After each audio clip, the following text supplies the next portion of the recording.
Rahul Gandhiയുടെ വാർത്താ സമ്മേളനങ്ങളിൽ ഏറ്റവും കരുത്തുറ്റതായി കാലമടയാളപ്പെടുത്തും ഇതിനെ. ഭാരത് ജോഡോ ന്യായ യാത്രയ്ക്കിടെ മഹാരാഷ്ട്രയിൽ ഇലക്ടറൽ ബോണ്ട് വിഷയവുമായി ബന്ധപ്പെട്ട് നടത്തിയ വാർത്താ സമ്മേളനം സിമ്പിൾ ആൻഡ് പവർഫുൾ. നരേന്ദ്രമോദിക്കുള്ള മാരകയടി. So it is the world's biggest corruption scam, it is the world's biggest extortion racket, and it is run by the Prime Minister of India. I don't really expect the Indian media to pick up this in a large way, because I know, from past experience, the type of things you focus on. What happens next is this is the criminal act that has been imposed on the people of India. That's what happens next. സാധാരണഗതിയിൽ നടത്താറുള്ളതുപോലെ വ്യക്തിഗതമായ കടന്നാക്രമണങ്ങളൊന്നും നടത്താതെ ലളിതമായ ഭാഷയിൽ ലോകത്തിലെ ഏറ്റവും വലിയ കൊള്ളസംഘമായി മാറിയ BJPയെക്കുറിച്ച്, അതിനെ നയിക്കുന്ന പ്രധാനമന്ത്രി നരേന്ദ്രമോദിയെക്കുറിച്ച്,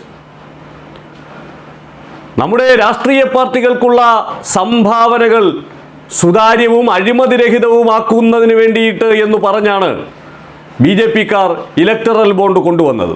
അന്നു തന്നെ പ്രതിപക്ഷം ആരോപണം ഉന്നയിച്ചിരുന്നത് അത് കോർപ്പറേറ്റുകൾക്ക് ഈ സർക്കാരിൽ സമ്മർദ്ദ ശക്തിയായി മാറുന്നതിനുള്ള കാരണമാകുമെന്നതായിരുന്നു, അഴിമതിക്ക് വഴിവെക്കും എന്നതായിരുന്നു. അതുതന്നെ സംഭവിച്ചുവെന്ന് രാഹുൽ ഗാന്ധി ചൂണ്ടിക്കാട്ടുന്നു. സർക്കാർ സ്ഥാപനങ്ങളെ ഉപയോഗിച്ച് ഭരിക്കുന്ന പാർട്ടിക്ക് പണമുണ്ടാക്കുന്നു എന്ന് പറഞ്ഞാൽ അത് വലിയ ക്രിമിനൽ കുറ്റമാണ്. ആ ക്രിമിനൽ കുറ്റത്തിന് നേതൃത്വം നൽകുന്നവരായി പ്രധാനമന്ത്രി നരേന്ദ്രമോദിയും BJP നേതൃത്വവും മാറിയിരിക്കുന്നു എന്ന് രാഹുൽ ഗാന്ധി പറയുമ്പോൾ ഈ രാജ്യം മുഴുവൻ കേൾക്കേണ്ടുന്ന ശബ്ദമായി അത് മാറുകയാണ്. രാഹുൽ ഗാന്ധി പറയാനുള്ളത് വെടിപ്പിന് പറഞ്ഞിരിക്കുന്നു. ഇനി കോൺഗ്രസ് പ്രവർത്തകരും പ്രതിപക്ഷ നിരയിലെ മറ്റു നേതൃത്വവുമാണ് ഇതിനെ ഏറ്റെടുത്ത് ഈ രാജ്യത്തിന് മുന്നിൽ കൃത്യമായി ബോധ്യപ്പെടുത്തി കൊടുക്കേണ്ടത്. മോദി നടത്തിയിരിക്കുന്നത് സമാനതകളില്ലാത്ത തട്ടിപ്പാണ് എന്ന്, BJP നടത്തിയിരിക്കുന്നത് ഈ രാജ്യത്തെ ജനങ്ങളോടുള്ള വലിയ ചതിയാണ് എന്ന്. മാധ്യമപ്രവർത്തകരുടെ ചോദ്യങ്ങൾക്ക് ക്രിസ്റ്റൽ ക്ലിയറായി ഉത്തരം നൽകുമ്പോൾ അത് ഈ രാജ്യം കേൾക്കേണ്ടുന്ന വാർത്താ സമ്മേളനമായി മാറുന്നു. രാജ്യം കേൾക്കേണ്ടുന്ന കൃത്യമായ വിശദീകരണങ്ങൾ രാഹുൽ ഗാന്ധിയുടെ ഈ വാർത്താ സമ്മേളനത്തിൽ ഉണ്ടായിരുന്നു. അതിനെ ഉപയോഗപ്പെടുത്താൻ കോൺഗ്രസിനും പ്രതിപക്ഷ കക്ഷികൾക്കും സാധിക്കുക എന്നുള്ളതാണ് ഈ കാലം ആവശ്യപ്പെടുന്ന ഏറ്റവും പ്രധാനപ്പെട്ട കാര്യം. Some years back, Prime Minister came up with a concept which he claimed was designed to clean Indian political finance. And at the heart of the concept was the idea of the electoral bond. The ability for corporates to give electoral bonds anonymously. Now it turns out that this is a way of extorting money from India's largest corporates. It is a way of stealing money from the biggest contracts in the country. It is a way of intimidating corporates and making them, forcing them to give money to the BJP. So it is the world's biggest corruption scam, it is the world's biggest extortion racket, and it is run by the Prime Minister of India. I don't really expect the Indian media to pick up this in a large way, because I know, from past experience, the type of things you focus on.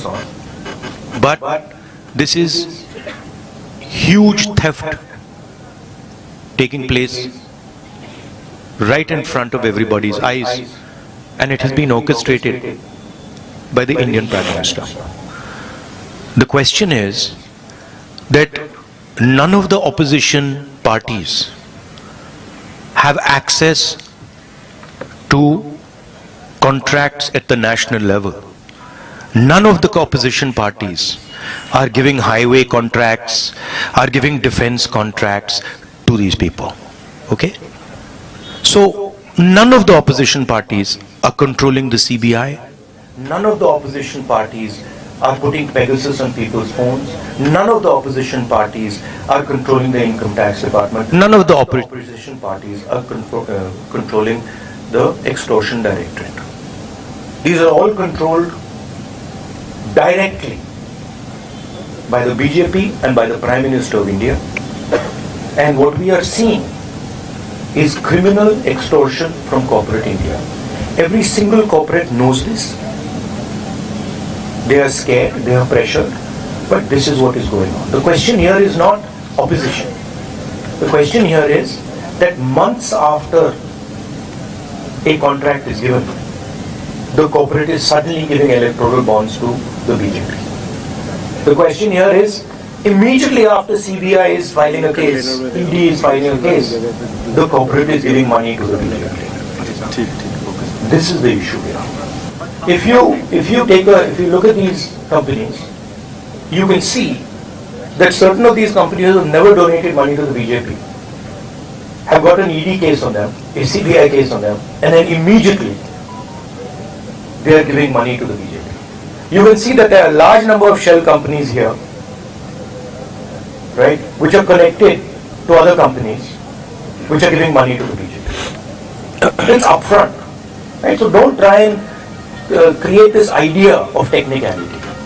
Okay, you please be an impartial journalist, and you see what is in front of you, and don't try and muddy the waters.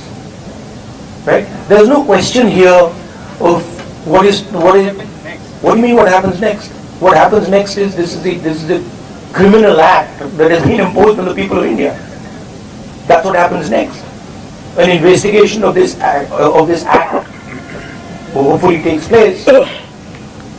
Right? The Supreme Court acts on this, and as important, maybe it's about time some of you start writing about it. We are not controlling the ED, we are not controlling the CBI, we are not controlling the income tax department, and there is no correlation between our contracts and between contracts and funding to us. Please take a good look at the dates of these things, and you will see that there is a correlation between these things and the BJP. कि आप इसको distract करने की कोशिश मत कीजिए, ठीक है? ये यात्रा के बारे में नहीं है, ये भ्रष्टाचार के बारे में है. आप लोग लगे रहते हो कि डिस्ट्रैक्ट करना है. रियलिटी ये है कि सबसे बड़ा भ्रष्टाचार हिंदुस्तान की हिस्ट्री में, हिंदुस्तान के पूरे इंस्टीट्यूशंस को लेकर नरेंद्र मोदी ने किया है. ठीक है? तो आप काइंडली इसको डिस्ट्रैक्ट करने की कोशिश मत कीजिए. बड़ा ऑब्वियस हो जाता है, सब लोगों को समझ आ जाता है. उसका पैसा कहां से आया? यहीं से तो आया. जो ये हिंदुस्तान में state government after state government गिरा रहे हैं, पैसा कहां से आ रहा है? इधर से तो आ रहा है. और ये अभी तो छोटा सा भाग दिखाए, तो इन्होंने पूरे के पूरे सिस्टम को एक्सटॉर्शन का सिस्टम बना दिया है.